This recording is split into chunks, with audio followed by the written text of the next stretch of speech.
अब तक आपने देखा विक्टासुर नामक असुर जो माता के पिंड को ले जाकर अपने स्थान पर स्थापित करना चाहता है, किंतु ऋषि कृपानंद उसके इस विचार का विरोध करते हैं। तुमको मेरे साथ माता की शक्ति पीठ को उठाना होगा और जहाँ मैं चाहूंगा वहाँ लेकर चलना होगा। कदापि नहीं। अंततः विक्टासुर ऋषि को पकड़ लेता है और उन्हें अपने साथ लेकर चला जाता है।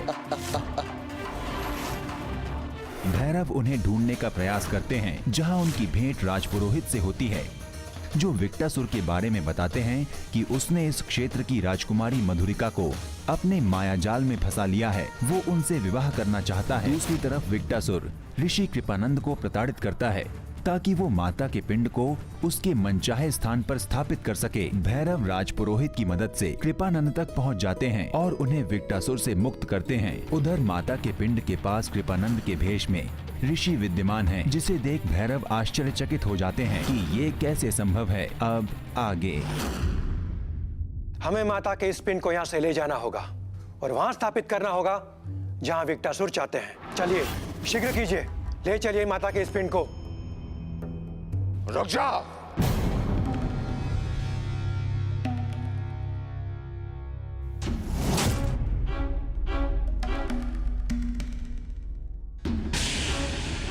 दो कृपानंद, ये क्या अनर्थ करने जा रहे हैं? सावधान साधुगण, इनकी बातों में मत आइए। ये बहरूपिये हैं, ये यहां हमें भ्रमित करने आए हैं। चलिए शीघ्र कीजिए, मैं कहता हूं उठा लीजिए माता के इस पिंड को, समय बीता जा रहा है। शीघ्र कीजिए, चलिए चलिए मेरे साथ। नहीं, इस दुष्ट की बातों में आकर पाप के भागीदार मत बनिए। हम नहीं, ये स्वयं ही कोई बहरूपिया है। असुर विक्टासुर की कोई नई चाल है। हाँ साधुगण, भैरव ठीक कह रहे हैं। आपका साथी साधु कृपानंद मैं हूं, ये नहीं। अरे आप दोनों को मुझ पर विश्वास नहीं है क्या? इतने वर्षों साथ में रहने के पश्चात भी आप मुझे पहचान नहीं पा रहे हैं? अवश्य अवश्य ही इन दोनों को असुरराज विक्टासुर ने यहां भेजा है। मेरी बात मान लीजिए, माता का ये पिंड यहां संकट में है। हमें माता के इस पिंड की रक्षा करनी होगी। चलिए शीघ्र कीजिए। ये कैसी संकट की घड़ी आन पड़ी है, कुछ समझ में नहीं आ रहा है। ये मिथ्या कह रहे हैं, वरना अनर्थ हो जाएगा। आपका साथी कृपानंद मैं हूं, हम तीनों ने मिलकर ये पिंड यहां स्थापित किया था। ऐसा मत कीजिए, अनर्थ हो जाएगा। मैं आपको ये यहां से ले जाने नहीं दूंगा।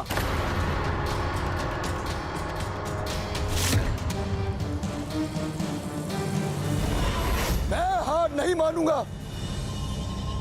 एक ना एक दिन माता के पिंड को यहां से लेकर जाऊंगा, उसके लिए मुझे कुछ भी क्यों ना करना पड़े।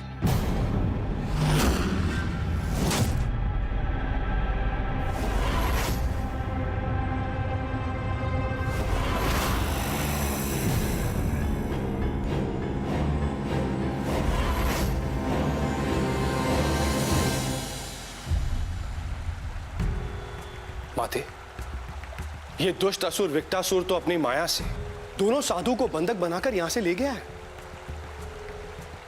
उन दोनों के प्राण संकट में आ गए हैं माते। अब क्या होगा? देवराजेंद्र, असुर विक्टासुर की नियति उसे ऐसे कर्म करने के लिए प्रेरित कर रही है। वो जो भी कर्म करेगा उसमें उसका फल छिपा है।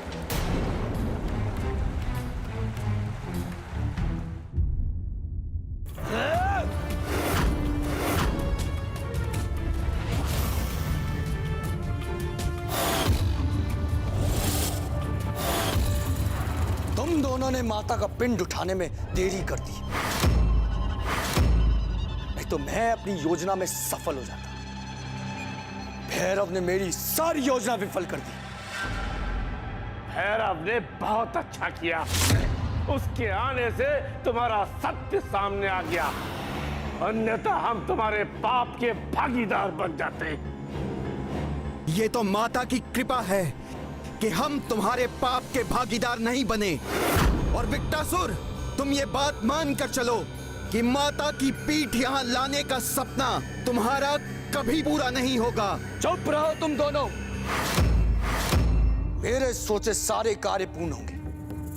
सबसे पहले मैं माता का पीठ यहां स्थापित करूंगा, उसके पश्चात रानी मधुरिका से विवाह करूंगा और उसे इतना पीड़ित करूंगा कि माता को अपने शक्तिपीठ की शक्ति से मेरे हर कार्य में सहायता करनी ही होगी।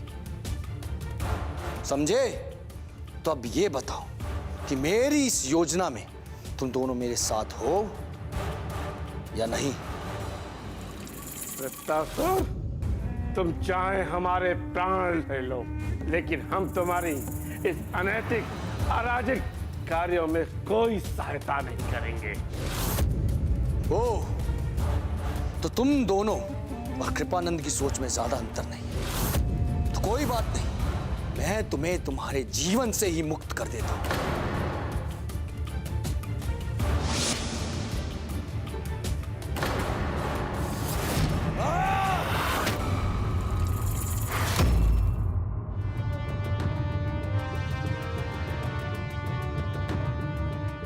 प्रणाम गुरुदेव। विक्टासुर, क्रोध से बड़ा शत्रु और कोई नहीं है। इन दोनों को मत मारो। ये दोनों तुम्हारा कार्य पूर्ण करने के लिए आवश्यक हैं। वो कैसे गुरुदेव? देखो, इन दोनों को सिद्धि प्राप्त है। माता इनसे प्रसन्न है। ये चाहेंगे तो ही वो शक्तिपीठ वहां से हिल सकता है। इसलिए चिंता मत करो, ये दोनों ही माता के पीठ को यहां लाएंगे। पर ये कैसे संभव है गुरुदेव?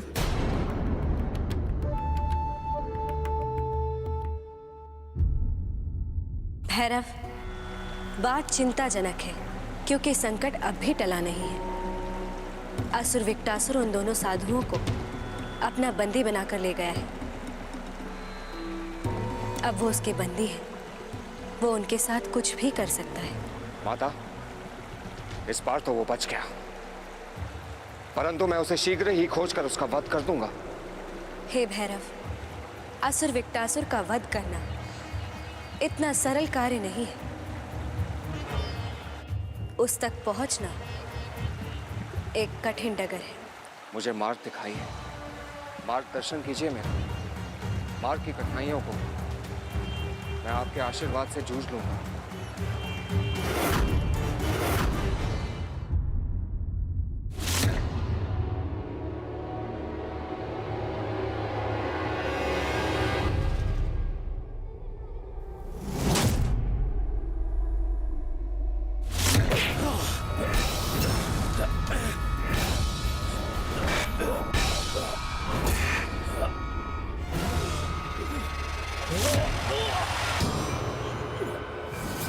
कौन हो तुम? विक्टासुर का सैनिक और यहाँ का रक्षक। तुमको आगे नहीं जाने दूंगा और किसी को भी मुझसे टकराए बिना उस तरफ जाने की आज्ञा नहीं है। तुम मुझे नहीं रोक सकते, और यदि तुमने ऐसा प्रयास किया तो तुम्हारी मृत्यु निश्चित है।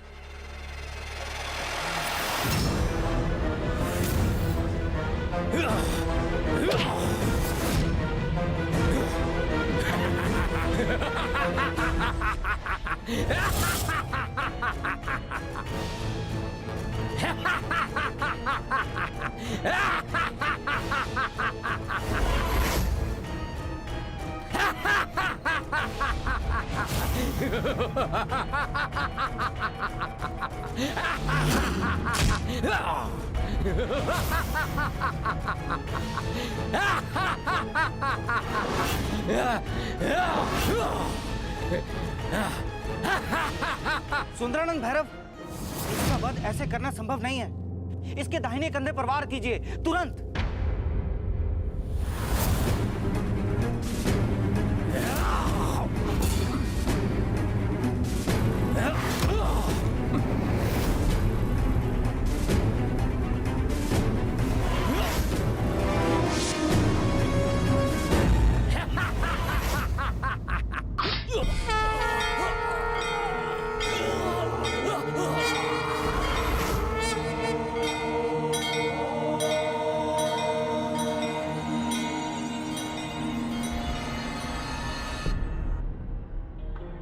हे सुंदरानंद भैरव, ये क्षेत्र भी विकटासुर के अधिकार में है।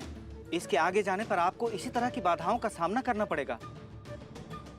कृपया इसके लिए अपने आप को तैयार रखें। राजपुरोहित जी, आप चिंता मत करिए। मैं माता के कार्य से इस पथ पे निकला हूं और आज कोई भी बाधा मुझे रोक नहीं पाएगी।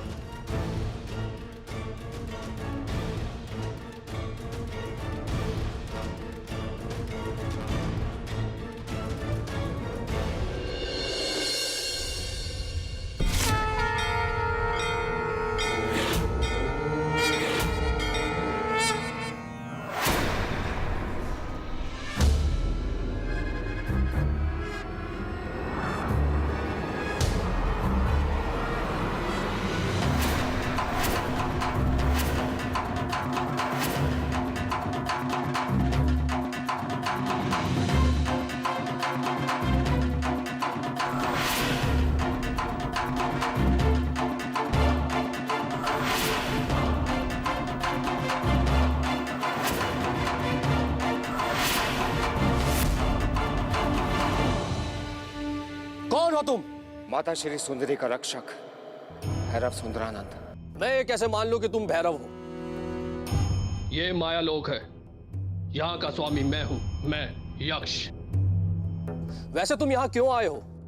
हे यक्ष, मुझे आपसे वो अभेद्य शूल अस्त्र चाहिए जिसकी रक्षा आप कर रहे हैं। परंतु क्यों? क्योंकि शीघ्र ही अधर्मी विकटासुर का वध करना अति आवश्यक हो गया है।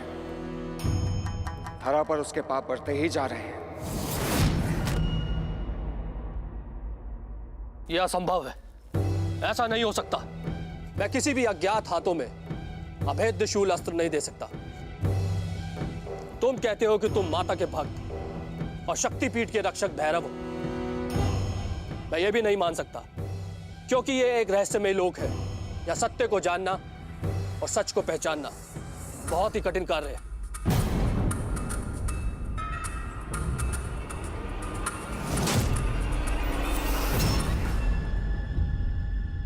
नारायण नारायण।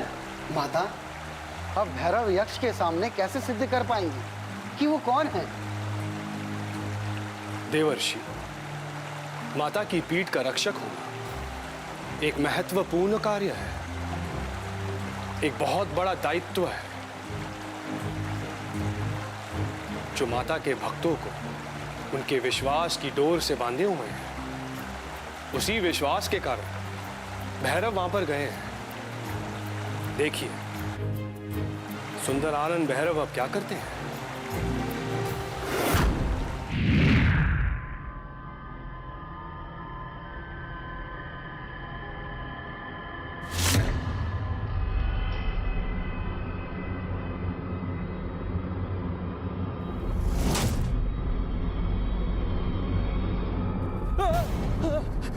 छोड़ दो मुझे, मुझे अब जीवित रहने की कोई इच्छा नहीं है।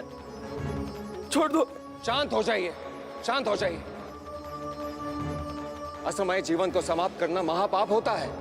ईश्वर ने यह जीवन जीने के लिए दिया है, समाप्त करने के लिए नहीं। शांत हो जाइए।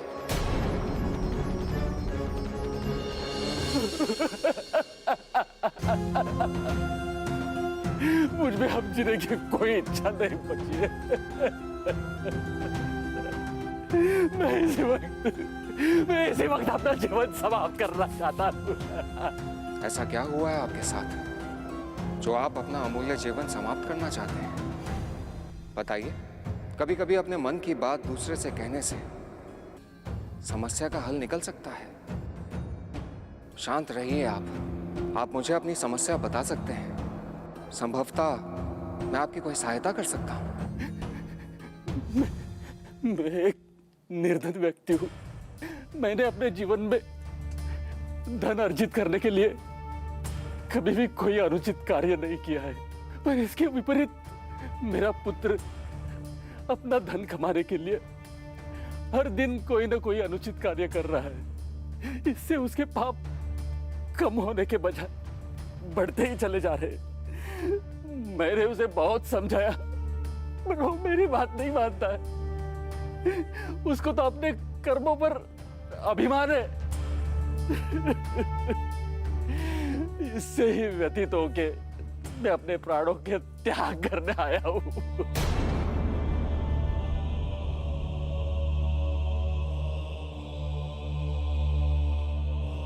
क्या आप मुझे अपनी कुटिया तक ले जा सकते हैं? पर अब मेरा पुत्र मेरे साथ मेरी कुटिया में नहीं रहता है। उसने अपने पाप कर्मों से कमाए हुए धन से जो भवन बनवाया है वो उसी में रहा करता है। चलिए मैं आपको उसके भवन तक ले चलता हूं।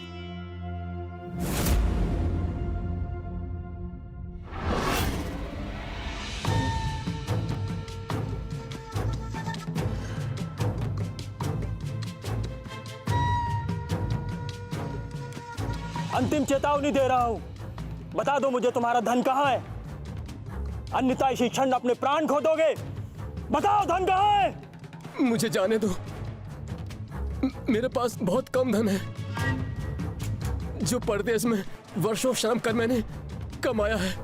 मुझे मेरी बहन का विवाह कराना है, छोड़ दो मुझे, जाने दो। मुझे प्रतीत होता है कि तुम ऐसे नहीं मानोगे।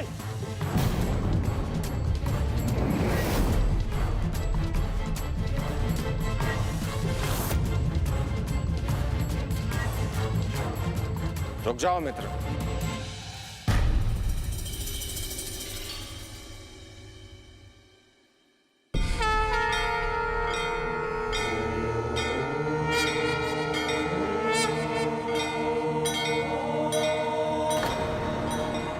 क्यों इस बेचारे के प्राण लेना चाहते हो तुम?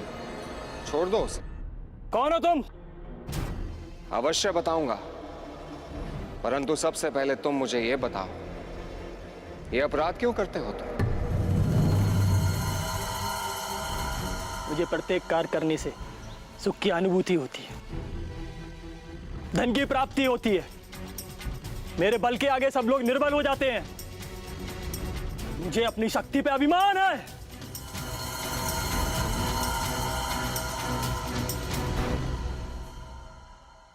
अच्छा, कितने अपराध किए हैं अब तक?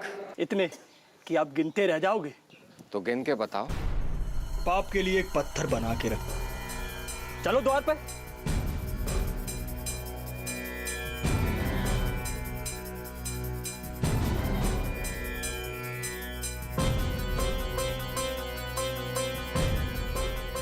गिनो।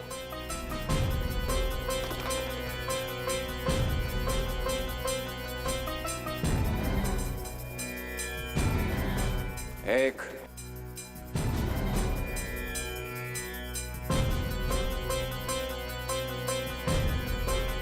दो,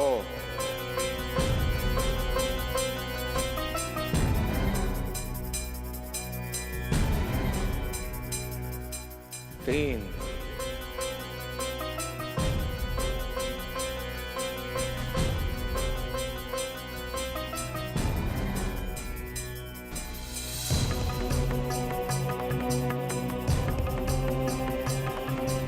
चार,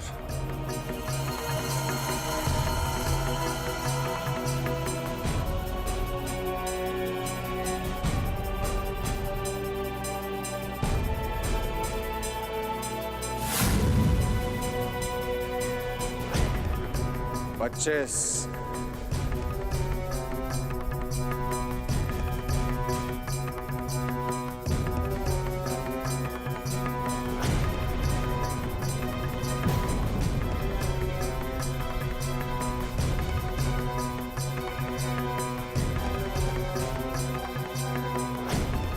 पचास,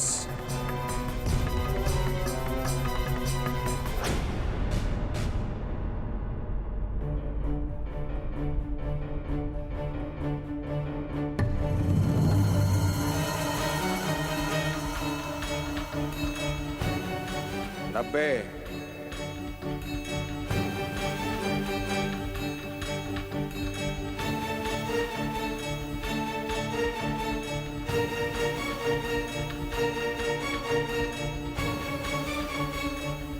निन्यानवे,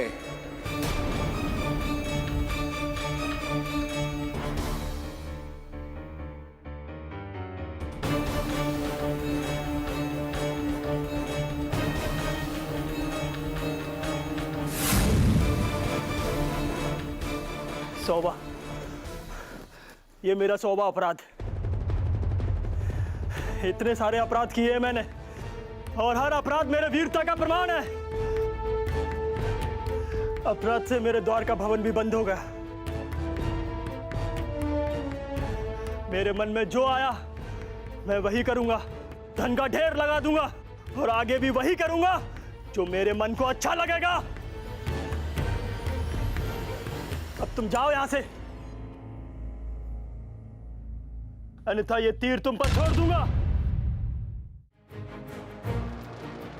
व्यर्थ में अपना जीवन खो दोगे। पानी, पानी, पानी,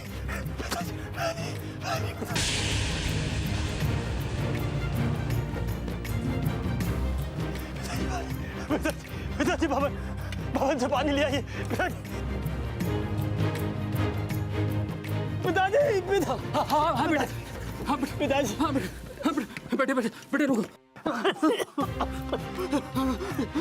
हाँ बेटे, हाँ।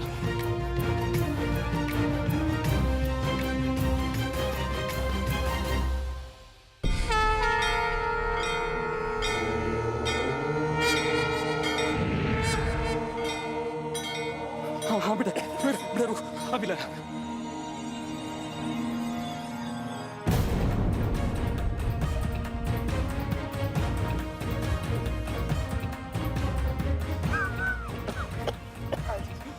हाँ बेटा, हाँ।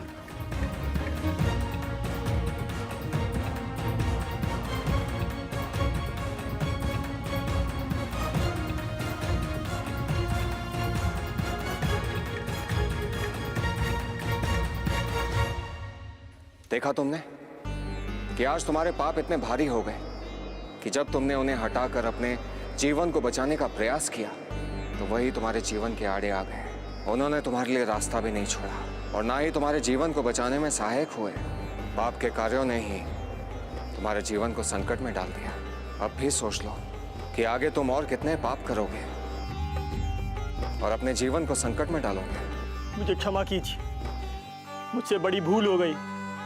आज मुझे आभास हुआ कि मैं अपने जीवन में कितने बुरे कार्य कर रहा हूं।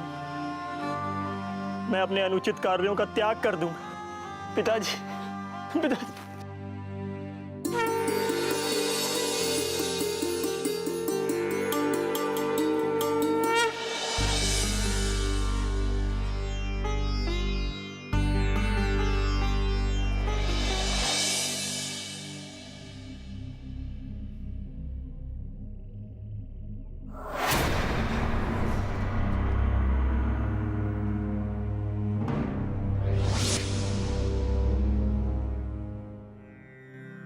मुझे क्षमा कीजिए भैरव, मैं आपको पहचान ना पाया। ये सब कुछ मैंने ही रचा था, सिर्फ ये जानने के लिए कि आप इस समस्या का समाधान कैसे करते हैं। भैरव, आपने ये सिद्ध कर दिया कि आप किसी भी समस्या के विरुद्ध अस्त्र तभी उठाएंगे जब वो अति आवश्यक होगा। आप चाहते तो उस बालक को दंड भी दे सकते थे, किंतु आपने ऐसा नहीं किया। हे यक्ष, मैं सत्य कह रहा हूं। मुझे आपका वो शूल अस्त्र दो साधुओं के जीवन की रक्षा करने के लिए चाहिए। उसी से वो दुष्ट विक्टासुर का नाश होगा। भैरव, मैं आपको अभेद्य शूल अस्त्र अवश्य दूंगा जिससे आप उस दुष्ट विक्टासुर को मार सकेंगे, परंतु उसके लिए मुझे वहां जाना होगा जहां मैंने उसे सुरक्षित रखा हुआ है, पर उसमें समय भी लग सकता है। भैरव,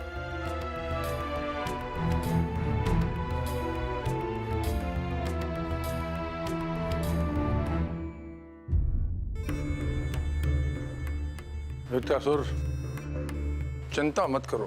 तुम्हारे बंदी बनाए गए दोनों साधु आज वही करेंगे जो तुम कहोगे।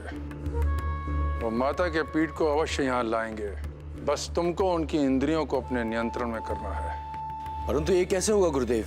तुमको आज सूर्यदेव के अस्त होने के पहले ही रहस्यमयी घाटी जाकर इच्छा पूर्ति अंजन को लाना होगा। उस अंजन से वो दोनों साधु तुम्हारे नियंत्रण में आ जाएंगे और फिर वही करेंगे जो तुम कहोगे।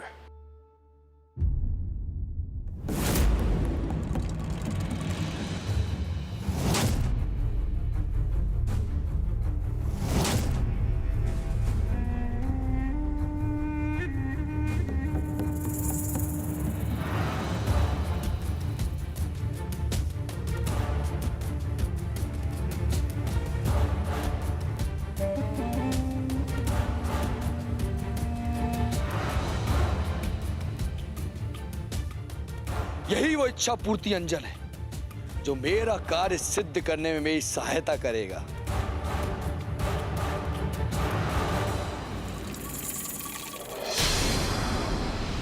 भैरव, तुम यहां? हाँ, मेरे रहते हुए तुझ जैसा दुष्ट अपनी अनुचित इच्छाओं को कभी पूर्ण नहीं कर सकता। लाओ, अंजन मुझे दे दो। कदापि नहीं। तुम्हें आज सिर्फ मृत्यु मिलेगी, और वो भी इसी क्षण।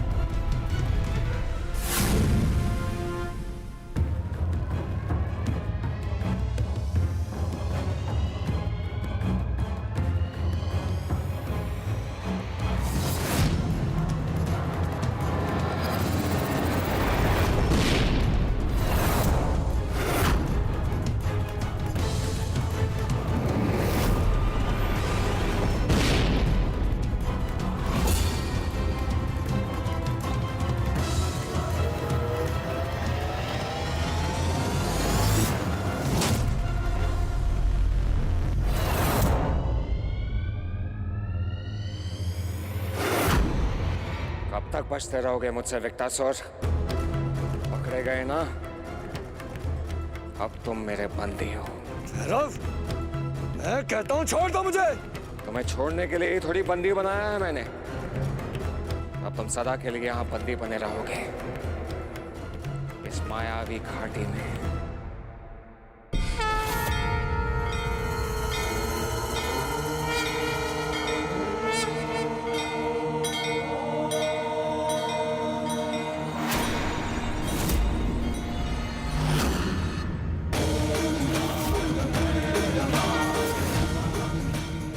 राजपुरोहित जी, आपका बहुत बहुत धन्यवाद। जो समय रहते ही आपने मुझे बता दिया कि ये दुष्ट यहाँ पर आ रहा है। भैरव, मुझे तो आपकी सहायता करनी ही थी, क्योंकि माता की शक्तिपीठ की रक्षा करते हुए यदि मेरा जीवन भी काम आ जाए तो मैं अपने आप को धन्य मानूंगा। यदि यक्ष से आज ही मुझे वो शूल अस्त्र मिल जाता तो मैं इस दुष्ट का नाश कर देता। चलिए राजपुरोहित जी, मुझे उस गुफा में ले जाइए जहां पर वो दोनों साधु बंदे हैं। चलिए भैरवनाथ।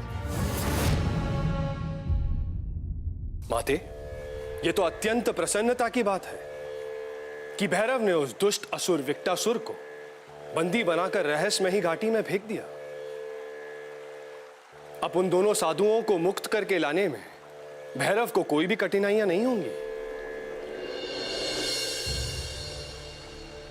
क्या हुआ माते, आप प्रसन्न नहीं हुई? प्रसन्न हूं देवराज, परंतु अभी कठिनाइयों से भरी इस मार्ग में भैरव के रहस्य लोक की यात्रा अब भी शेष है।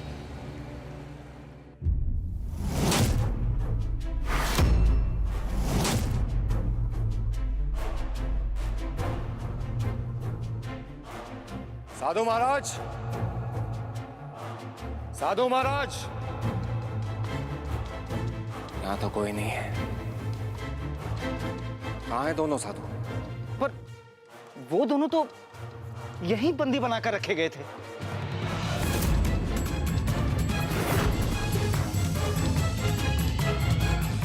फिर कहाँ चले गए ये दोनों?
उतारे तेरी आरती हो मैया, हम सब उतारे तेरी आरती।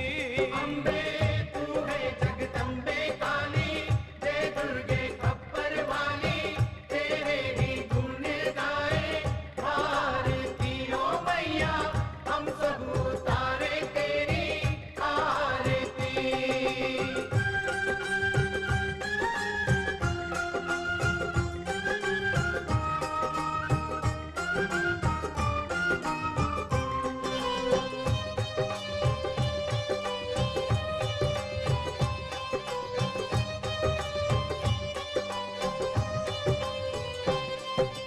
तेरे जगत के भक्त जनन पर भीड़ पड़ी है भारी माँ, तेरे जगत के भक्त जनन पर भीड़ पड़ी है भारी माँ। वो दानव दल पर टूट पड़ो माँ, दानव दल पर टूट पड़ो माँ, करके सिंह सवारी, सौ सौ सिंहों से तू बलशाली, अष्ट भुजाओं वाली, दुष्टों को पल में संहारती हो मैया, हम सब उतारे तेरी आरती हो मैया, हम सब उतारे तेरी आरती।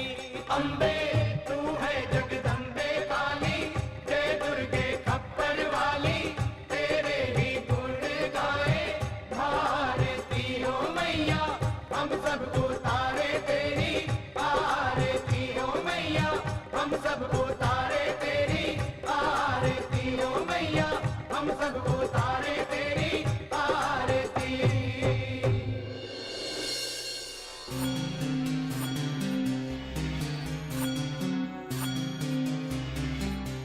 जय माता श्री सुंदरी। माता की कृपा से आप दोनों उस विकटासुर के चंगुल से वापस आ गए।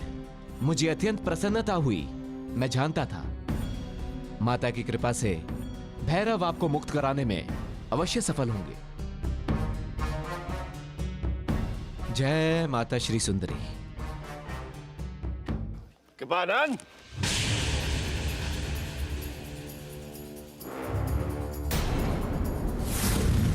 हमारे मार्ग में आने की भूल न करना। हम जिस कार्य के लिए यहाँ पर आए हैं, ये तुमने उसको पूरा करने में बाधा डाली तो अपने प्राण खो दोगे। आज हमें इस शक्तिपीठ को यहाँ से विकटासुर के राज्य में ले जाने से कोई नहीं रोक सकता, तुम भी नहीं।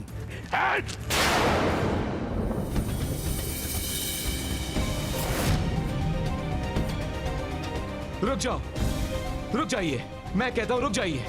ये आप लोग क्या कर रहे हैं? ये आपको अचानक क्या हो गया?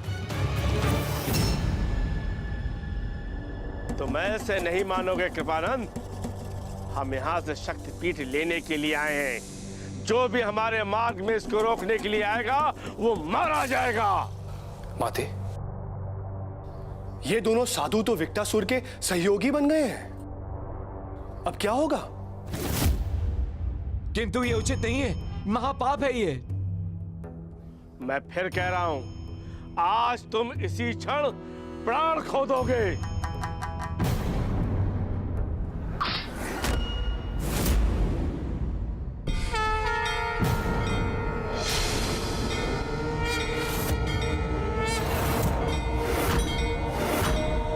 मेरे रहते ये कदापि नहीं हो सकता। कौन है जो माता के भक्तों के बीच शत्रुता डाल रहा है? मैंने।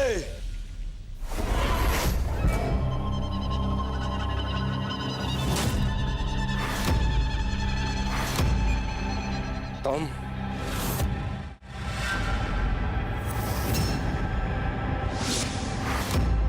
हाँ मैं। तुम्हें मुझे यहाँ देखकर आश्चर्य हो रहा है। तुमने तो मुझे उस संदूक में बंद कर रहस्यमय घाटी में फेंक दिया था। तुम्हें क्या लगा कि मैं वहां हमेशा के लिए बंदी बन के रहूंगा? नहीं, कदापि नहीं।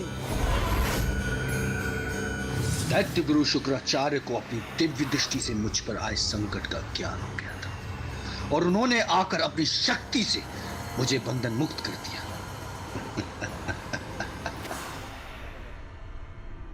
वैसे मैं बच गया, फिर उस इच्छा पूर्ति अंजन का प्रयोग मैंने इन दोनों साधुओं पे किया, जिसका परिणाम तुम देख रहे हो। अब तुम माता के पीठ को यहां ले जाने से रोक नहीं पाओगे। जाओ साधु महाराज, आगे बढ़ो, मेरा उद्देश्य पूर्ण करो। जाओ।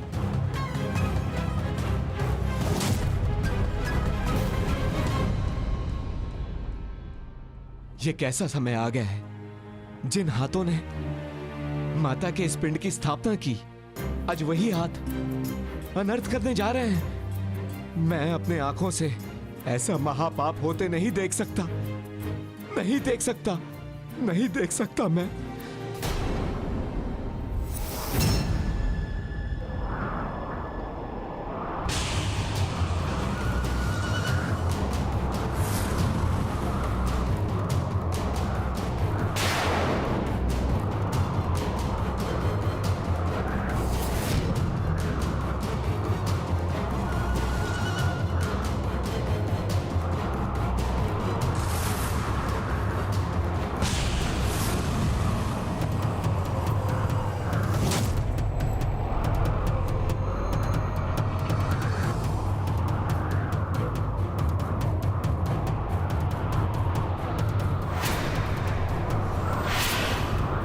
यदि तुम दोनों की यही इच्छा है तो मैं अपने प्राण त्याग रहा हूं, ताकि इन आंखों से ये महापाप होते ना देख सकूं।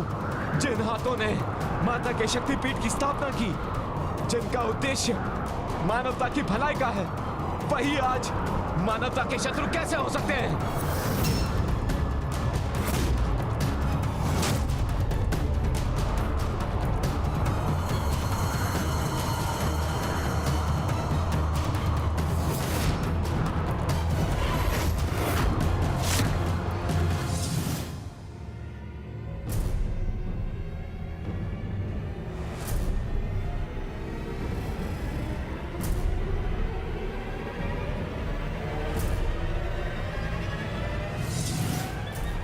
ऐसा अनर्थ न कीजिए कृपानंद जी,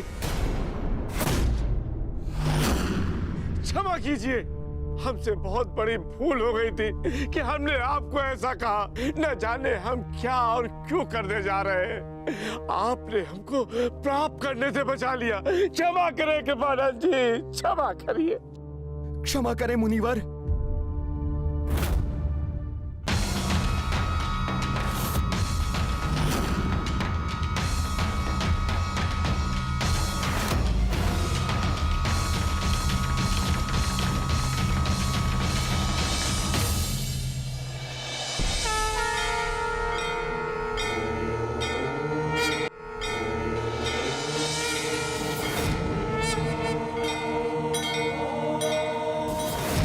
विक्टासुर, कहां भाग रहे हो तुम?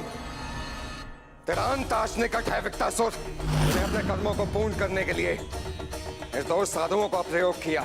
इसका दंड तुझे अवश्य मिलेगा, नहीं बचेगा तू। शक्तिपीठ का रक्षक भैरव अपने रुद्र रूप में आ ही गया।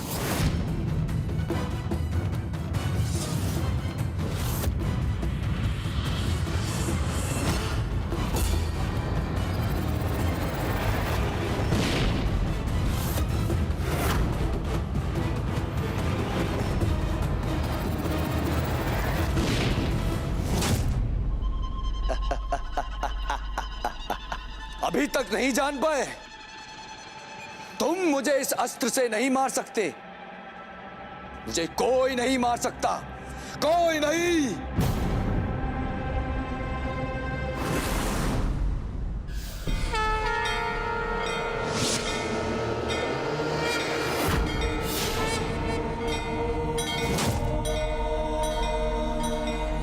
विक्टासुर, हर पाप का अंत होना ही है, तेरा भी होगा।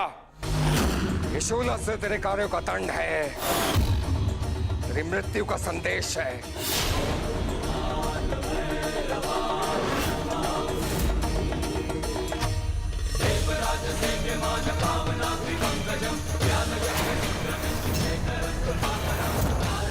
योगी वृंद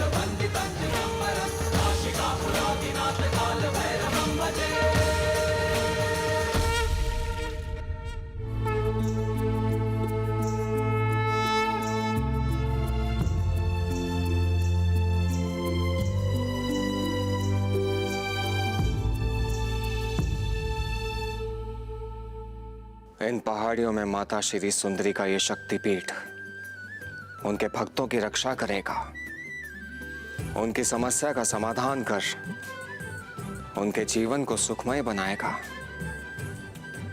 माता श्री सुंदरी जी सबका कल्याण करेंगे।